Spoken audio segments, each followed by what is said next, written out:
Well, comment lang tayo dun sa mga lumalabas ngayon na si Michael Jordan daw, limited ang bag.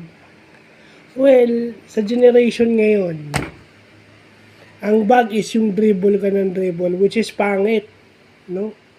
Paano, sa akin nga, hindi mo mako-consider na creativity yun kasi wala namang masyadong depensa eh. Makakalusot ka nga dahil wala namang handshake, no?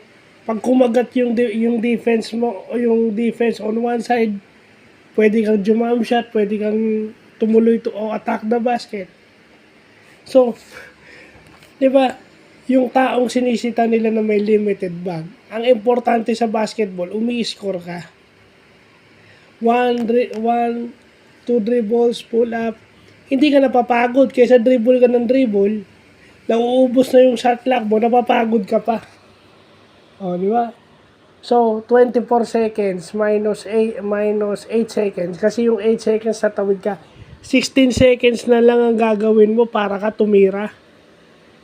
So, pag hindi mo na itira yung bola, turnover ka pa, yun ang nauubos sa kakadribble.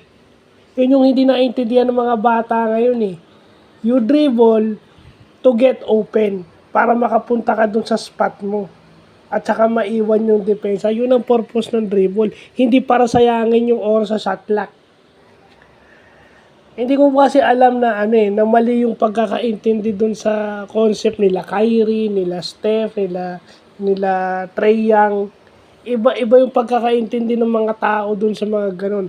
Jordan had got unlimited bag, wala nga makasabay sa kanya. Kung limited ang bag niya, hindi siya mananalo ng 10 scoring titles. The most in NBA history. Kung limited ang bag ni Michael Jordan, hindi siya magiging 10 times scoring champion. Kaso hindi lang niya ginagamit lahat. Kasi naiiwan niya na yung depensa sa limited na galaw. Na hindi siya napapagod. Di ba? Dumadang ka nga ngayon, wala nang sasabay sa'yo eh. Yung iba nga nagpa-flop. You call that creativity? Hindi.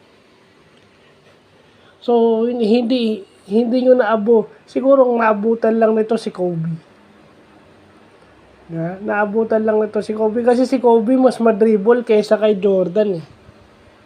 Kasi nung nakita nila kay Kobe, madribble. Kasi si Kobe, talagang inaano ng depensa yung kaya kailangan yung mag-dribble to counter.